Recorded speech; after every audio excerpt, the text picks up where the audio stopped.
കട്ടപ്പന കുട്ടിക്കാനം മലയോര ഹൈവേയുടെ വിവിധ ഭാഗങ്ങളിൽ റോഡരികിൽ കാടുപടലങ്ങൾ വളർന്നു നിൽക്കുന്നത് വാഹന കാൽനട യാത്രക്കാർക്ക് ബുദ്ധിമുട്ട് സൃഷ്ടിക്കുന്നു. ചില മേഖലകളിൽ സൂചനാ ബോർഡുകളടക്കം കാടുപടലങ്ങൾക്കുള്ളിൽ മൂടപ്പെട്ട് കിടക്കുകയാണ്. ഈ കാടുപടലങ്ങൾക്കിടയിൽ മാലിന്യ നിക്ഷേപവും വ്യാപകമാണ്.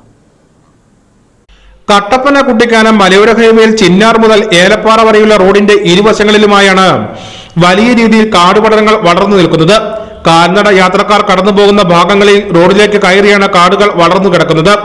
സൂചനാ ബോർഡുകൾ, ക്രാഷ് ബാരിയറുകൾ എന്നിവ ഇതിനുള്ളിൽ മൂടപ്പെട്ട് കിടക്കുകയുമാണ്.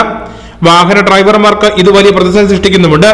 പൊതുമരാമത്ത് വകുപ്പിന്റെ ഭാഗത്തുനിന്ന് റോഡിലേക്ക് വളർന്നു നിൽക്കുന്ന കാടുപടലങ്ങൾ വെട്ടിമാറ്റുവാൻ അടിയന്തരമായി നടപടി സ്വീകരിക്കണമെന്ന ആവശ്യമാണ് ഉയരുന്നത്.